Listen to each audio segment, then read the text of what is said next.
Albatta har bir insonda oldiga maqsadlar qo'yadi, lekin maqsad qo'yishlikda ham haddidan oshmaslik kerak. Bir xilki yoshlarimiz o'zini kuchidan, o'zini imkoniyatidan tashqari juda ham katta orzularni oldiga qo'yib yuboradi. Va shu orzuga erishish yo'lida hamma narsaga tayyor. Tezroq eng yaxshi mashinani minish kerak, tezroq uylarini 3 qavat qilish kerak, hamma narsa tez bo'lib qolishlik. Juda katta orzu. Va shu orzuni amalga oshirishlikda o'zi bilmagan holda juda ko'p xatolarga yo'l qo'yadi va bu orzu uni zikrdan, boshqa xayrli ishlardan qaytarib, qalbini qoraytirishga sabab bo'ladi. Hattoki ulamolar aytadiki, qalbni qoraytiradigan narsa hatto shariat ruxsat bergan ishlarda ham haddidan oshishlik bilan. Shariat o'zi ruxsat berib qo'ygan, masalan shariat ruxsat bergan muboh amallar, yeyish, kiyinish, yurish, turish, mana shunda ham o'ta isrofga berilmaslik, haddidan oshmaslik. Bu ham insonni qalbini qoraytirib qo'yadigan narsa.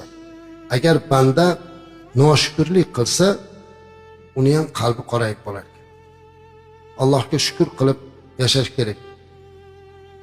Payg'ambarimiz alayhissalatu vassalamni ayollari Oysha onamiz oldiga bir kuni ikkita sahoba keldilar. Ikkita, uchta sahoba kelib Oysha onamizni chaqirdilar. Chaqirib aytdilarki, ya ummul mu'minin, ey mu'minlar onasi, sizga bir savol bergani keldik dedilar. Nima savol deyodilar? Siz Rasulimiz alayhissalom bilan uyning ichida yashaysiz. Biz uyning ichidagi hayotini bilmaymiz. Sizni shu yashash asnosida qattiq ta'sirlantirgan voqea bo'lsa bizga aytib bering dedilar. Qarang, qiziqyaptilar. Qanaqa bo'lgan ekan? Uyning ichini ko'rmaymiz u. Shunda Oysha onamiz hayron bo'lib ularga qarab aytdilarki, sizlar hali hech kim so'ramagan narsani so'radinglar. Bu savolni menga hech kim bermagan dedi. Sizlar so'rayapsizlar, mayli aytay dedilar. Bir kuni Rasululloh sallallohu alayhi vasallam meni huzurimga kirdilar dedilar, hujraga. O'sha kuni taqsimotida meni navbatim edi. Ya'ni Rasululloh sallallohu alayhi vasallam adolat bilan bugun Oysha onamizni, keyin Hafsa onamizni uylarida bo'lganlar. Meni uyimga kirdilar. Men huzurimga kirgandan keyin menga qarab, "Ey Oysha, bugun tun seni haqqing. Bugungi tun seni haqqing. Lekin ruxsat bersang men namoz o'qisam" deb so'radi dedilar. Shunda men u zotga qarab, "Meni dunyoda eng baxtli qiladigan narsa siz bilan suhbatdosh bo'lish, hamsuhbat bo'lish. Lekin undan ham baxtli bo'lamanki sizni rohatingizni ko'rib. Agar siz shu namoz bilan rohatlansangiz o'qing" dedim. Shunda u zot xursand bo'ldilar, menga qarab tabassum qildilar va namoz o'qidilar.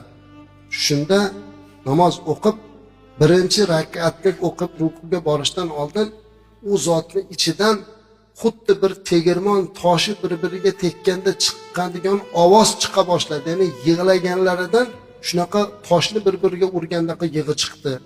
Hatto sajdaga borganlarda ko'zlaridan oqqan yosh yerni uyitib, soqollarini uyitib yubordi. Ya Rasululloh sallallohu alayhi vasallam, nega bunchalik yig'laysiz? Axir sizni joyingiz aniq-ku. Maqomingiz aniq, jannatdagi joyingiz aniq. Siz rahmatan lil alamin bo'lsangiz, Allohning suyukli habibi bo'lsangiz, nega yig'laysiz deganda, u zot men shukr qilmayman degan ekanlar. Bu yig'ilari shukr yig'isi edi ekan azizlar. Bu yig'ilari shukr yig'isi edi ekan.